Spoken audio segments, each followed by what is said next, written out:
So we can conclude two things from now. पहला conclusion है अभी तक का, potential energy difference can be calculated as negative of work done by conservative force. And दूसरा conclusion हमारे पास है पोटेंशियल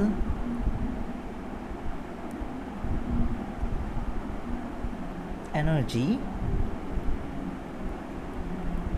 बिकॉज, या ऐसा बोलो, potential energy of system of 2 point charges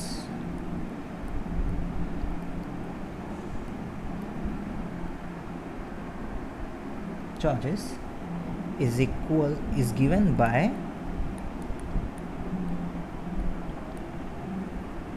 U equals 1 by 4 pi epsilon naught Q1 Q2 by R, जिसका definition क्या है? अगर आपके पास यहाँ पर एक चार्ज Q1 है एंड इन्फिनिटी पे, हमारे पास इन्फिनिटी का मतलब पहले से ही समझा के रखा हुआ हूँ, यह है इन्फिनिटी से ये चार्ज आया है इस पॉइंट पे, जो कि डिस्टेंस क्या है R Q2. देन इसका जो वर्क डन है इधर से इन्फिनिटी से R डिस्टेंस आने में जो वर्क डन है, इस वर्क डन की वैल्यू का नेगेटिव क्वांटिटी है potential energy of this system of charge. उतनी ही एनर्जी इसके अंदर स्टोर हुई है जितनी इन्फिनिटी से इधर आने में है, because at infinity U equals 0, because यहाँ कोई फोर्स नहीं, नो फोर्स. इन्फिनिटी बहुत दूर पे क्या फोर्स आएगा? नो फोर्स नो एनर्जी, कोई एनर्जी नहीं है. नाउ थर्ड पॉइंट, इसमें ये 2 पॉइंट हो गया. नाउ यहाँ पर सवाल ये अब भी रहेगा कि is how we can say that how Coulomb's force या electrostatic force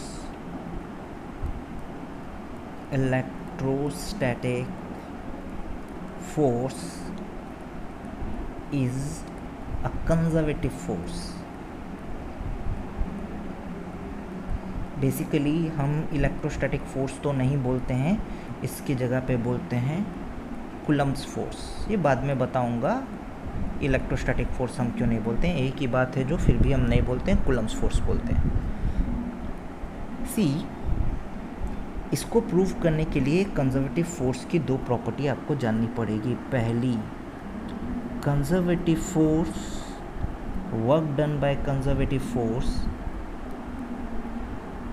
work done by conservative force is independent of path भी समझाएंगे.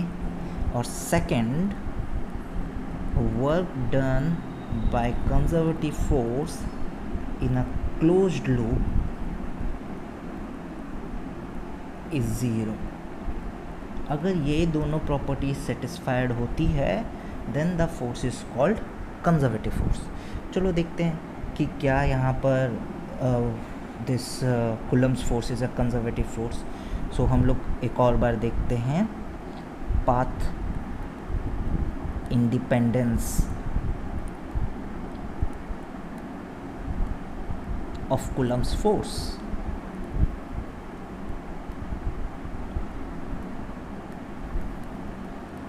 ये वाला पार्ट देखते हैं पहले कि वर्क डन में आपके पास क्या वो पाथ इंडिपेंडेंस रहेगा. तो सबसे पहले क्या कर रहे हैं, मैं यहाँ पर एक पॉजिटिव चार्ज बना रहा हूँ प्लस Q, और इसकी फील्ड लाइंस बना रहा हूँ इस जगह पे. आपको पता है रेडियली आउटवर्ड डायरेक्शन में ही इसकी फील्ड लाइंस होंगी. यहाँ पर this is radially outward direction,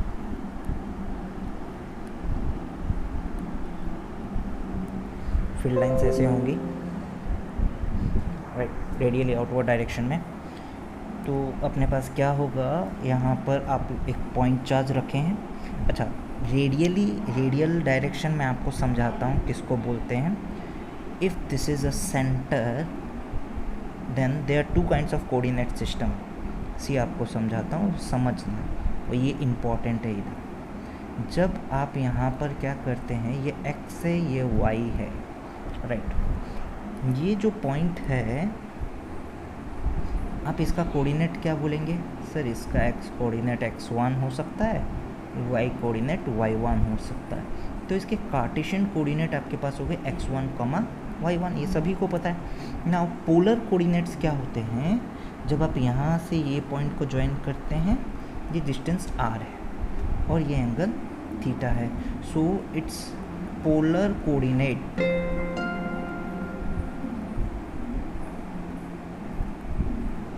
is r, theta.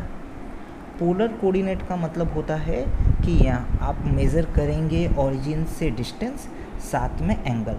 Cartesian coordinate का मतलब होता है आप उसका exact x coordinate, y coordinate and z coordinate बनाएंगे, राइट। तो जब भी हम यहाँ पर बात करेंगे, चार्जेस के बारे में बात करेंगे, तो हम लोग बेसिकली रेडियस वेक्टर के ऊपर बात करेंगे। रेडियस कुछ नहीं होता है, आप इधर ज्वाइन करते हैं ये डायरेक्शन को, इसको रेडियल वेक्टर बोलते हैं। रेडियल वेक्टर मतलब ये तो अलोंग द रेडियस है, राइट। अब यहाँ पर आपके पास कोई भी मैंने पॉइंट चार्ज रखा, इधर इस पॉइंट पे पॉइंट चार्ज रखा स्मॉल q, राइट। इसकी मूवमेंट दिखाता हूँ। इसकी मूवमेंट का पाथ एक ऐसा ही पाथ बनाया, ये फिर ये यहाँ पर आया, ये फाइनल पोजीशन है। मूव करते हुए ये वाला चार्ज आपके पास इधर आया, क्यों, राइट। तो मैं वर्क डन निकालना चाहता हूँ, और आप किस तरीके से वर्क डन निकालना चाहते हैं? आप बोलेंगे सर इसकी इनिशियल पोजीशन, देखो ये रेडियल वेक्टर बनाया, इसको ज्वाइन किया, ये हो गया इनिशियल पोजीशन r वेक्टर, ये हो गई इसकी final position, right, r final vector. Now इसमें अगर आप ये प्रूव कर दिए work done by this path and work done by this path एक ही है, मतलब work done by this pink path and work done by this orange path, work done in this orange path एक ही आ रहा है। ये कोई मैटर नहीं कर रहा है कि कौन से पॉइंट से इधर ट्रैवल करे। देन हम बोल सकते हैं पाथ इंडिपेंडेंस। मैं सिंपली एक काम करूँगा, यहाँ पर कोई भी पॉइंट ले लूँगा, इस जगह पे कोई भी पॉइंट ले लिया, ये रहा, इस जगह पे कोई भी पॉइंट ले लिया, और ये हो गया आपके पास। इसको ज्वाइन किया, इधर से इसको ज्वाइन किया,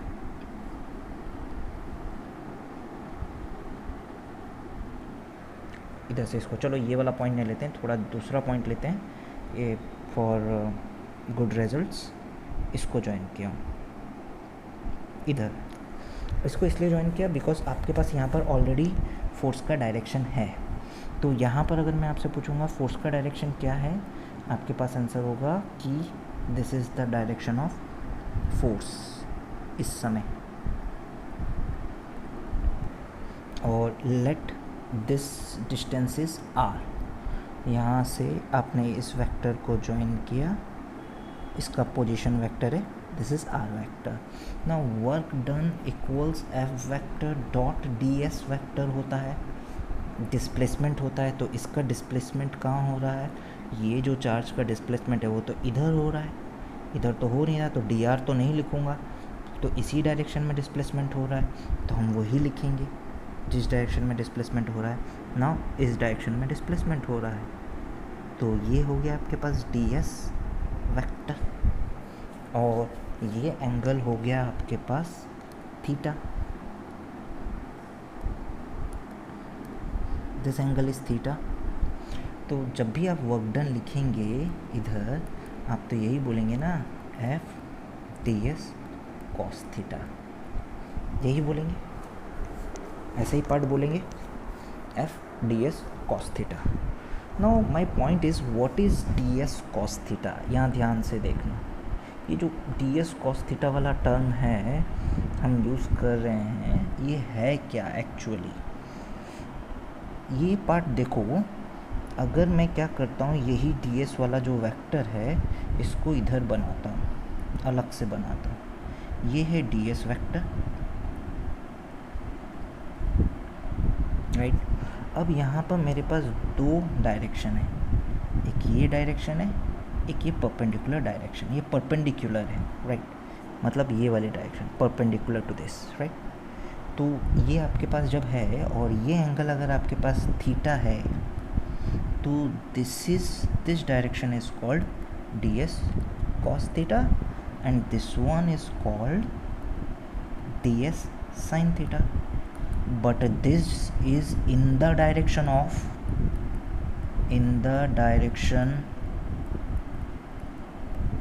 force, or I can say or in the direction of dr vector। अब देखो यहाँ से अगर ये r वेक्टर है, if this one is r vector, ये वाला पार्ट r वेक्टर है, तो क्या मैं ऐसा नहीं बोल सकता थोड़ा सा डिस्टेंस आगे दिस इज़ dr वेक्टर, ऐसा तो बोल सकता हूँ ना। तो you can say that, you can conclude that कि D S cos theta can be written as dr। अब वर्क डन देख लो, आपके पास ख़त्म है, work done equals F D are.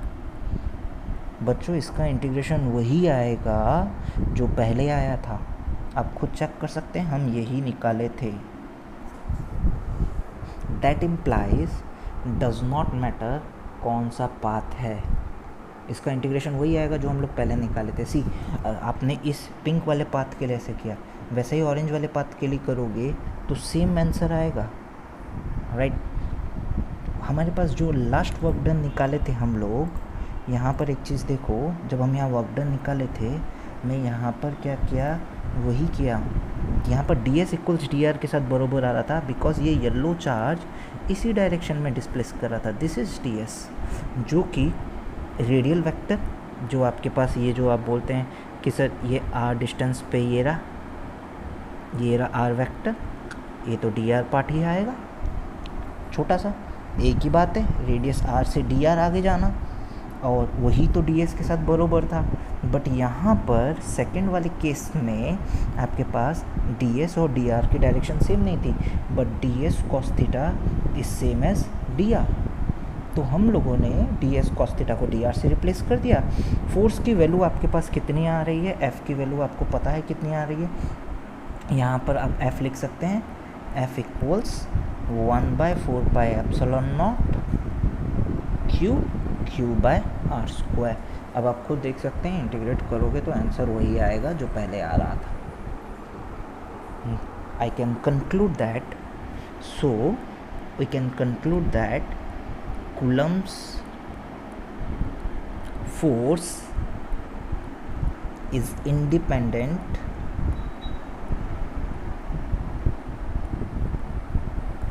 of path, right। ये हम कंक्लूड कर सकते हैं कि Coulomb's force पाथ इंडिपेंडेंट है। Now work done bye Coulomb's force in a closed cycle, ये निकाल के देखते हैं। Work done by Coulomb's force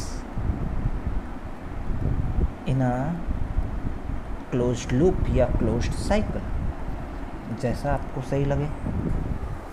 अब क्लोज्ड लूप या क्लोज्ड साइकिल का मतलब क्या है समझा देते हैं। जैसे यहाँ पर एक चार्ज है Q1, राइट, यहाँ पर एक और चार्ज है जिसको मूव करवा रहा हूँ in the field of Q1। ये चार्ज पहले इनिशियली यहाँ से आर इनिशियल वेक्टर या आर इनिशियल पोजीशन पे था। ये चार्ज का मूव हुआ, ये ऐसे गया, ये पहले R1 पे था, ऐसा समझ लो, फिर इसका मूड हुआ तो ये यहाँ पर आया इस पोजीशन पे।